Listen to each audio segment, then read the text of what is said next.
Dans une petite ville nichée au cœur d'une ancienne forêt, une vieille légende circulait parmi les habitants.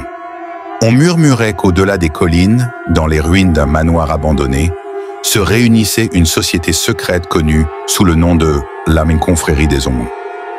Les anciens du village disaient que cette confrérie n'était pas comme les autres loges.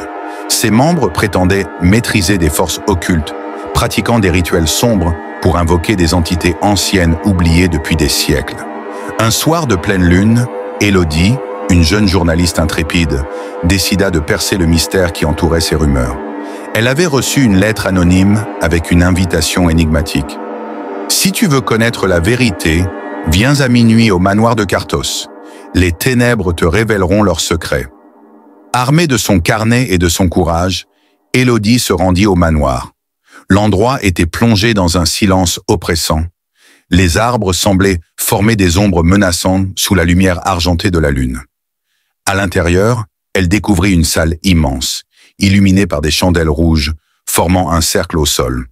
Le symbole d'un serpent enroulé autour d'une épée était gravé au centre, une marque connue pour être associée à des cultes sataniques anciens.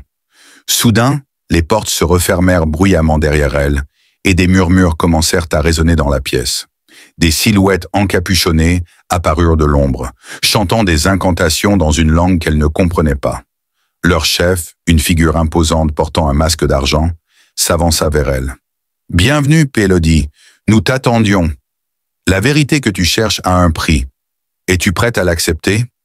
La journaliste sentit un frisson glacial la parcourir, mais sa curiosité la poussait à rester. « Qu'est-ce que vous êtes vraiment ?» demanda-t-elle. « Nous ne sommes pas seulement des hommes. Nous sommes les gardiens des secrets oubliés, les messagers de puissance au-delà de la compréhension humaine. Cette loge a survécu à des siècles d'obscurité, offrant à ceux qui osent venir ici la possibilité d'embrasser les ténèbres ou d'être dévorés par elles. » Les chants se faisaient de plus en plus intenses, et les ombres autour du cercle semblaient en prendre vie. Une force invisible tira Élodie vers le centre du symbole, où elle sentit un pouvoir inconnu l'envahir. Elle avait le choix, quitter cet endroit en gardant le secret, ou accepter de faire partie de cette confrérie millénaire, avec tout ce que cela impliquait.